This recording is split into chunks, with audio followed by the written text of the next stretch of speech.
Romanos, capítulo 6. Mortos para o pecado, vivos em Cristo. Que diremos então? Continuaremos pecando para que a graça aumente? De maneira nenhuma. Nós, os que morremos para o pecado, como podemos continuar vivendo nele? Ou vocês não sabem que todos nós, que fomos batizados em Cristo Jesus, fomos batizados em sua morte? Portanto, fomos sepultados com ele na morte por meio do batismo, a fim de que, assim como Cristo foi ressuscitado dos mortos, mediante a glória do Pai, também nós vivamos uma vida nova.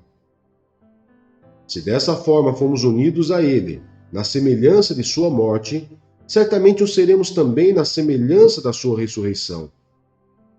Pois sabemos que o nosso velho homem foi crucificado com ele, para que o corpo do pecado seja destruído, e não mais sejamos escravos do pecado, pois quem morreu foi justificado do pecado. Ora, se morremos com Cristo, cremos que também com ele viveremos, pois sabemos que, tendo sido ressuscitado dos mortos, Cristo não pode morrer outra vez. A morte não tem mais domínio sobre ele, porque morrendo, ele morreu para o pecado uma vez por todas, mas vivendo, vive para Deus. Da mesma forma, considerem-se mortos para o pecado, mas vivos para Deus em Cristo Jesus. Portanto, não permitam que o pecado continue dominando seus corpos mortais, fazendo que vocês obedeçam aos seus desejos. Não ofereçam os membros do corpo de vocês ao pecado, como instrumento de injustiça. Antes, ofereçam-se a Deus como quem voltou da morte para a vida, e ofereçam os membros do corpo de vocês a Ele, como instrumentos de justiça. Pois o pecado não os dominará, porque vocês não estão debaixo da lei, mas debaixo da graça. Escravos da justiça. Então, vamos pecar porque não estamos debaixo da lei, mas debaixo da graça?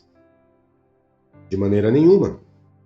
Não sabe que quando vocês se oferecem a alguém para lhe obedecer como escravos, tornam-se escravos daquele a quem obedecem, escravos do pecado que leva à morte ou da obediência que leva à justiça? Mas graças a Deus, porque embora vocês tenham sido escravos do pecado, passaram a obedecer de coração a forma de ensino que lhes foi transmitida. Vocês foram libertados do pecado e tornaram-se escravos da justiça. Falo isso em termos humanos, por causa das suas limitações humanas. Assim como vocês ofereceram os membros do seu corpo em escravidão à impureza e à maldade que leva à maldade, ofereçam-nos agora em escravidão à justiça que leva à santidade. Quando vocês eram escravos do pecado, estavam livres da justiça. Que fruto colheram então das coisas das quais agora vocês se envergonham? O fim delas é a morte. Mas agora que vocês foram libertos do pecado e se tornaram escravos de Deus, o fruto que colhem leva à santidade.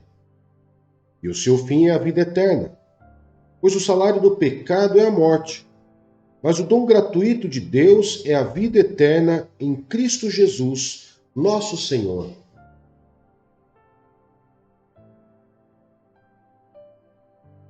Romanos, capítulo 7. A ilustração do casamento. Meus irmãos, falo a vocês como a pessoas que conhecem a lei. Acaso vocês não sabem que a lei tem autoridade sobre alguém apenas enquanto ele vive? Por exemplo, pela lei a mulher casada está ligada a seu marido enquanto ele estiver vivo. Mas, se o marido morrer, ela estará livre da lei do casamento. Por isso, se ela se casar com outro homem enquanto o seu marido ainda estiver vivo, será considerada adúltera.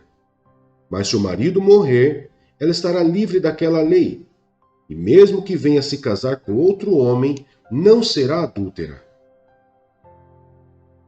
Assim, meus irmãos, vocês também morreram para a lei, por meio do corpo de Cristo, para pertencerem a outro, aquele que ressuscitou dos mortos, a fim de que venhamos a dar fruto para Deus.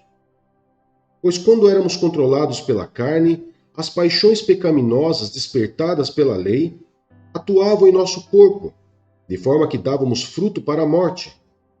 Mas agora, morrendo para aquilo que antes nos prendia, fomos libertados da lei, para que sirvamos conforme o novo modo do Espírito, e não segundo a velha forma da lei escrita.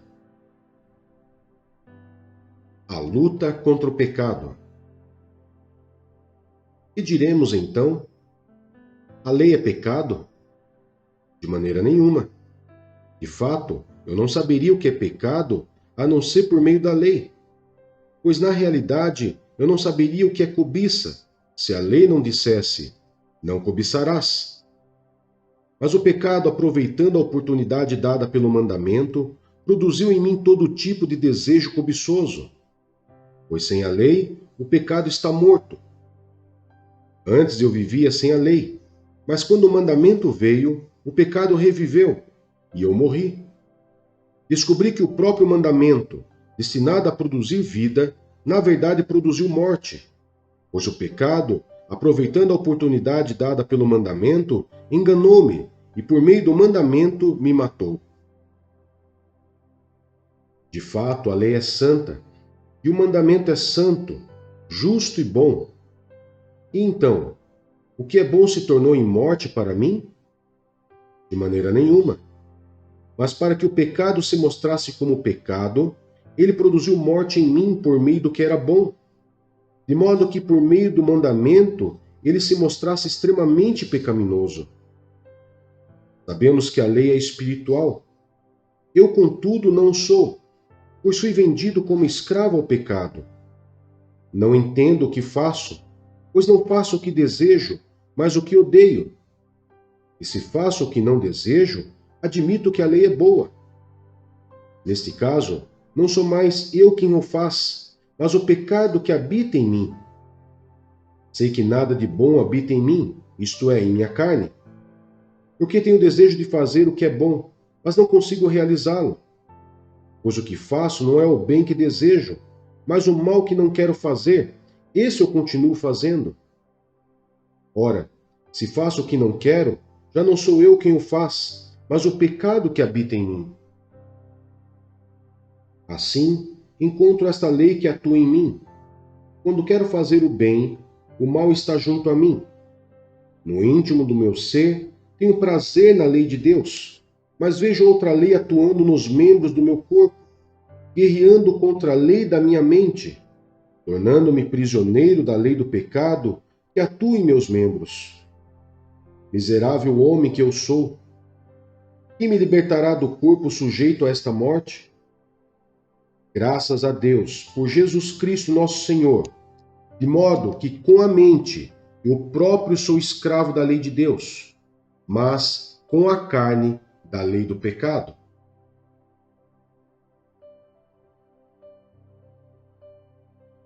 Primeira Tessalonicenses, capítulo 5. Irmãos, quanto aos tempos e épocas, não precisamos escrever-lhes, pois vocês mesmos sabem perfeitamente que o dia do Senhor virá como ladrão à noite. Quando disserem paz e segurança, a destruição virá sobre eles de repente, como as dores de parto à mulher grávida, e de modo nenhum escaparão. Mas vocês, irmãos, não estão nas trevas, para que esse dia os surpreenda como ladrão. Vocês todos são filhos da luz, filhos do dia. Não somos da noite nem das trevas. Portanto, não durmamos como os demais, mas estejamos atentos e sejamos sóbrios, pois os que dormem, dormem de noite, e os que se embriagam, embriagam-se de noite. Nós, porém, que somos do dia, sejamos sóbrios, vestindo a couraça da fé e do amor, e o capacete da esperança da salvação. Porque Deus não nos destinou para a ira, mas para recebermos a salvação por meio de nosso Senhor Jesus Cristo. Ele morreu por nós, para que, quer estejamos acordados, quer dormindo, vivamos unidos a Ele. Por isso, exortem-se e edifiquem-se uns aos outros, como de fato vocês estão fazendo. Instruções finais. Agora lhes pedimos, irmãos, que tenham consideração para com os que se esforçam no trabalho entre vocês, que os lideram no Senhor e os aconselham. Tenham-nos na mais alta estima, com amor, por causa do trabalho deles. Vivam em paz uns com os outros. Exortamos vocês, irmãos, a que advirtam os ociosos, confortem os desanimados, auxiliem os fracos, sejam pacientes para com todos. Tenham cuidado para que ninguém retribua o mal com o mal, mas sejam sempre bondosos uns para com os outros e para com todos. Alegrem-se sempre, orem continuamente, deem graças em todas as circunstâncias, pois esta é a vontade de Deus para vocês em Cristo Jesus. Não apaguem o espírito, não tratem com desprezo as profecias, mas ponham à prova todas as coisas e fiquem com o que é bom. Afastem-se de toda forma de mal. O próprio Deus da paz os santifique inteiramente, e todo o espírito, a alma e o corpo de vocês sejam preservados irrepreensíveis na vinda de nosso Senhor Jesus Cristo. Aquele que os chama é fiel e fará isso. Irmãos, orem por nós. Saudem todos os irmãos com beijo santo. Diante do Senhor, encarrego vocês de lerem esta carta a todos os irmãos. A graça de nosso Senhor Jesus Cristo seja com vocês.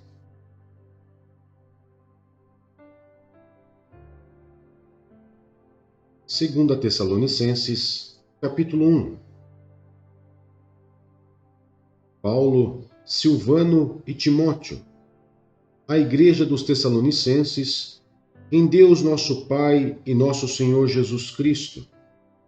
A vocês, graça e paz da parte de Deus Pai e do Senhor Jesus Cristo. Ação de graças e oração. Irmãos, devemos sempre dar graças a Deus por vocês, e isso é justo, porque a fé que vocês têm cresce cada vez mais, e muito aumenta o amor de todos vocês uns pelos outros. Por esta causa, nos gloriamos em vocês entre as igrejas de Deus pela perseverança e fé demonstrada por vocês em todas as perseguições e tribulações que estão suportando. Elas dão prova do justo juízo de Deus e mostram o seu desejo de que vocês sejam considerados dignos do seu reino, pelo qual vocês também estão sofrendo. É justo da parte de Deus retribuir com tribulação aos que lhes causam tribulação, e dar alívio a vocês que estão sendo atribulados, e a nós também. Isso acontecerá quando o Senhor Jesus for revelado lá dos céus, com seus anjos poderosos, em meio a chamas flamejantes. Ele punirá os que não conhecem a Deus e os que não obedecem ao Evangelho de nosso Senhor Jesus. Eles sofrerão a pena de destruição eterna, a separação da presença do Senhor e da majestade do seu poder. Isso acontecerá num dia em que ele vier para ser glorificado em seus santos e admirado em todos os que creram, inclusive vocês que creram em nosso testemunho. Conscientes disso, oramos constantemente por vocês para que o nosso Deus os faça dignos da vocação e, com poder, cumpra todo bom propósito e toda obra que procede da fé. Assim o nome de nosso Senhor Jesus será glorificado em vocês, e vocês nele, segundo a graça de nosso Deus e do nosso Senhor Jesus Cristo.